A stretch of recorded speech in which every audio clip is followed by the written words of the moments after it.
Hello, heroes. Joe Smith here.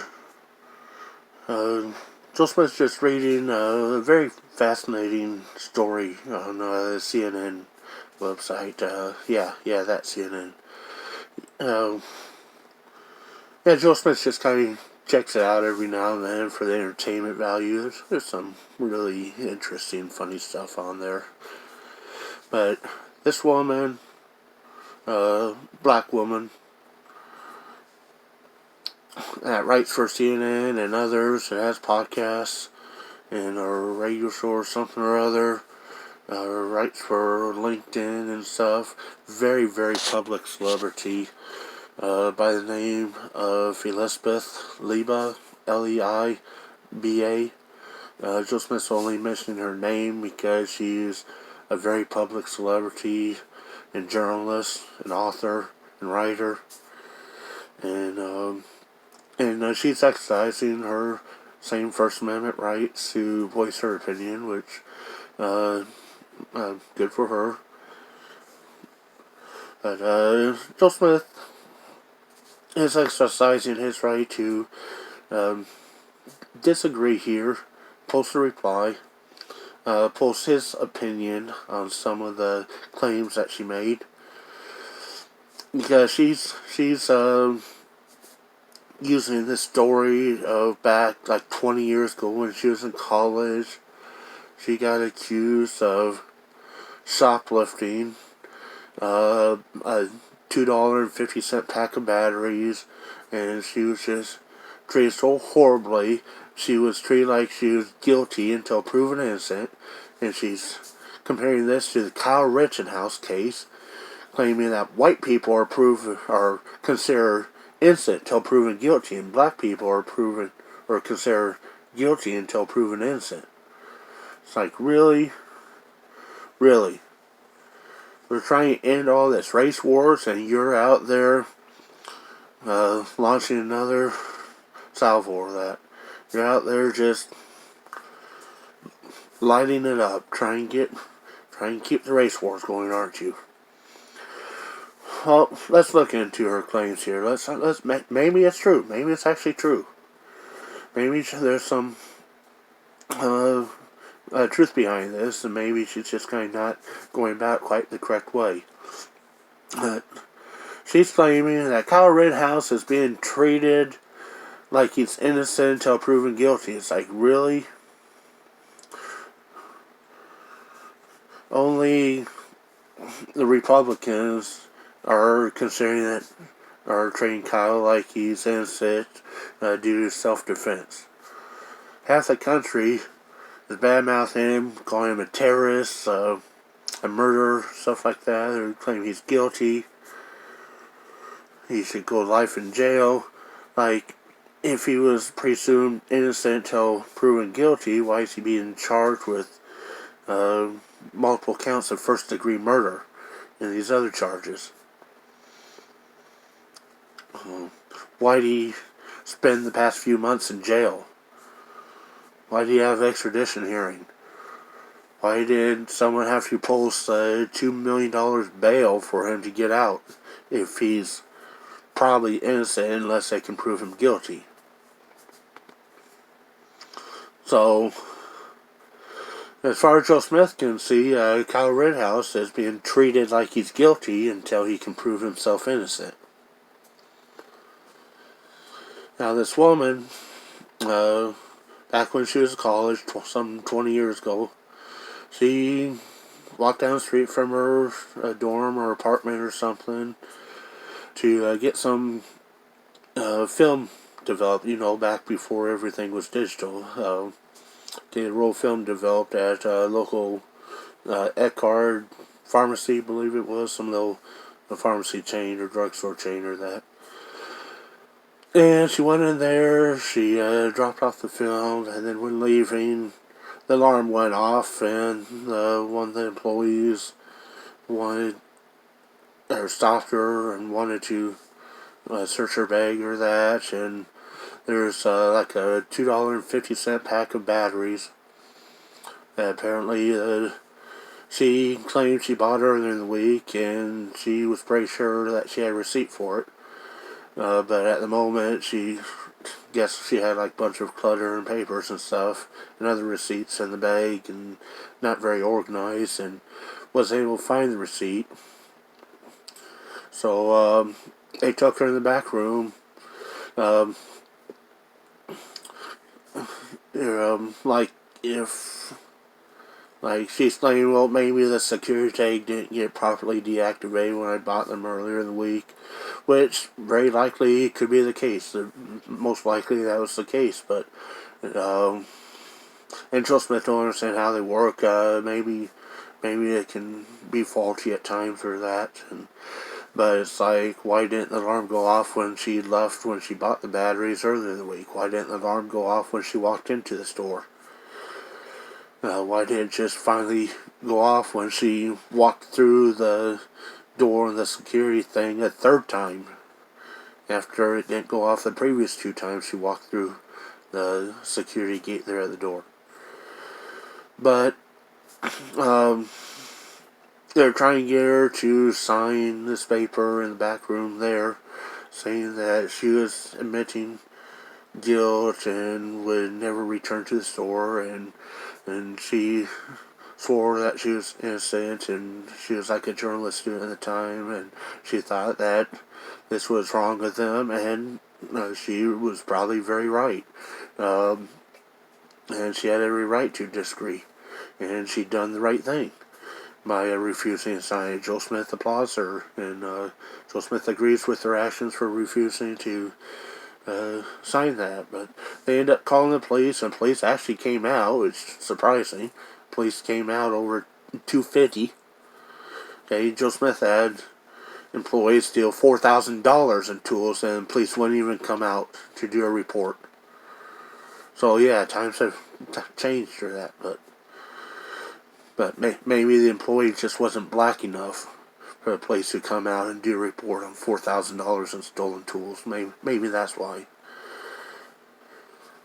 But back to this lady here. She said that the police that she got treated like she was guilty or presumed guilty until proven innocent. The police put handcuffs on her in front, not in the back. They handcuffed her hands in front of her, not behind her back. They put her in the police car. They went down to the police station.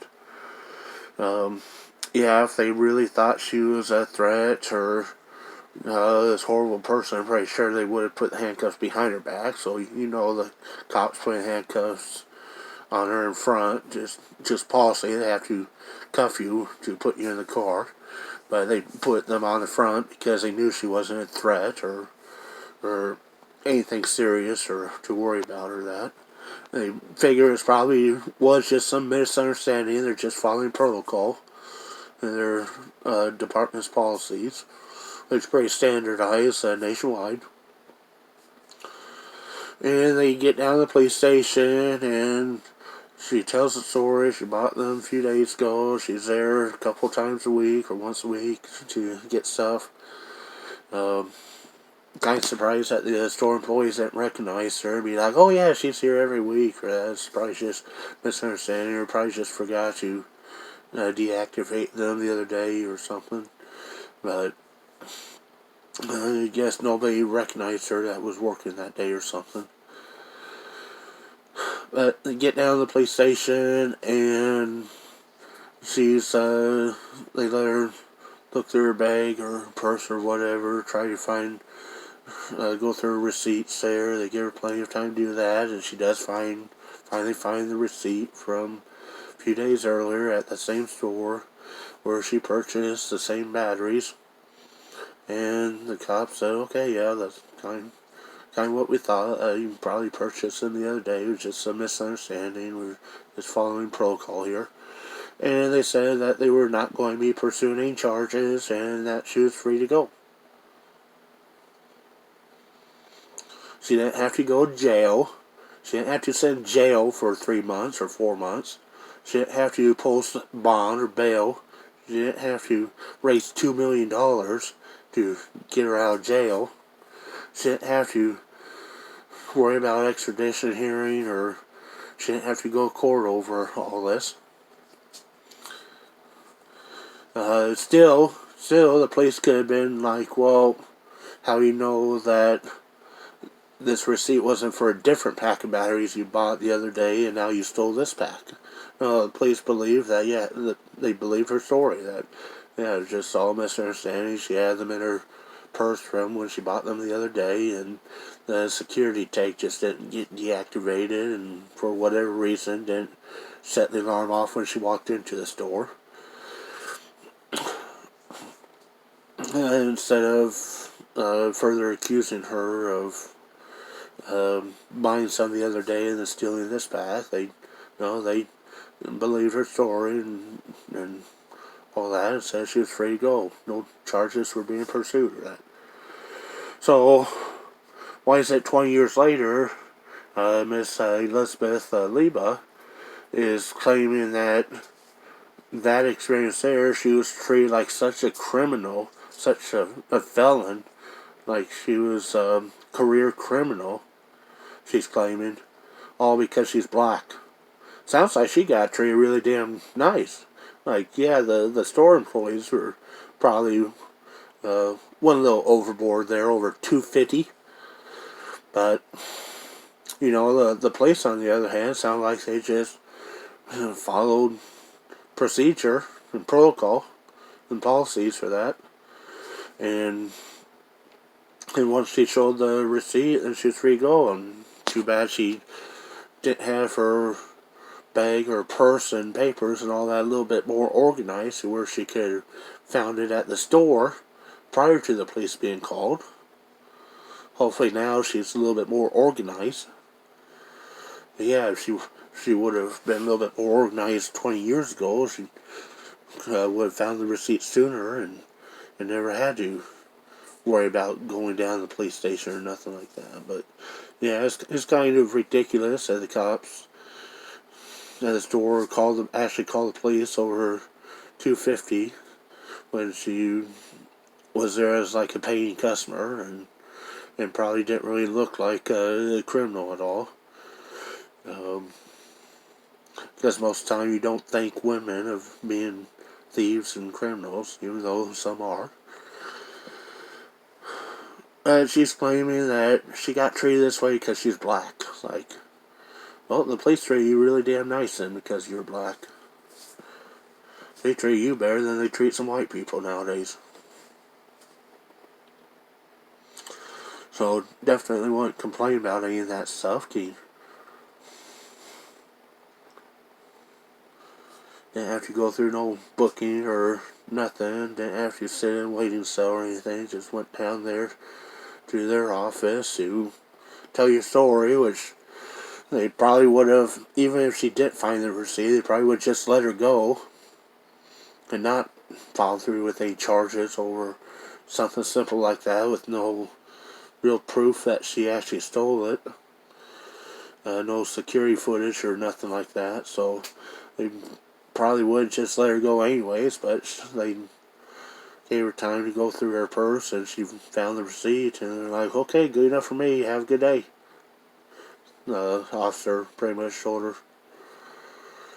So, wow, if you think that's being treated unfairly,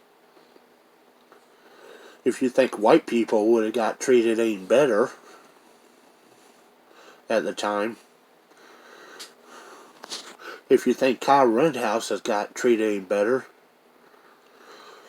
at least you don't got people threatening to murder you because they think you're guilty.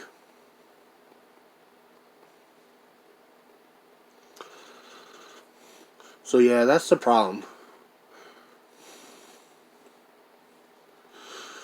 Got another racist black woman trying to stir the pot, create more race wars with the help of CNN. Trying to fan the flames here by acting like she got treated so horribly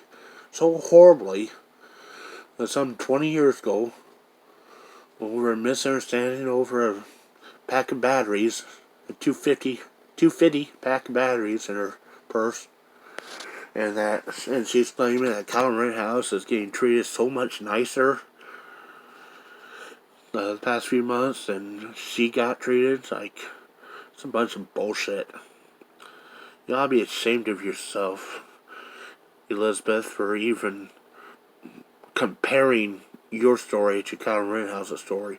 Yes, it's unfortunate that the store kind of jumped to that conclusion and called the police over it for something so little. Yes, that was unfortunate.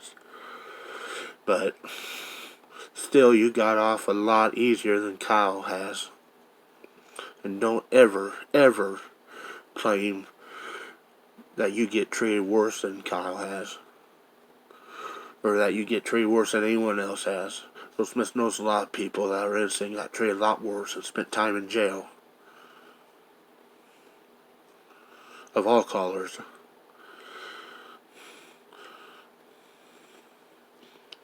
So, Elizabeth, you got treated just the same as anyone else. Man or woman, white, black, Hispanic, Martian, would have got treated at the same time under the same circumstances.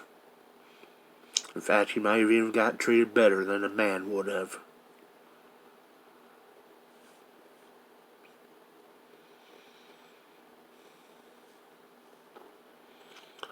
But go back to writing your fake news stories with your fake news company, if that's what floats your boat, Elizabeth.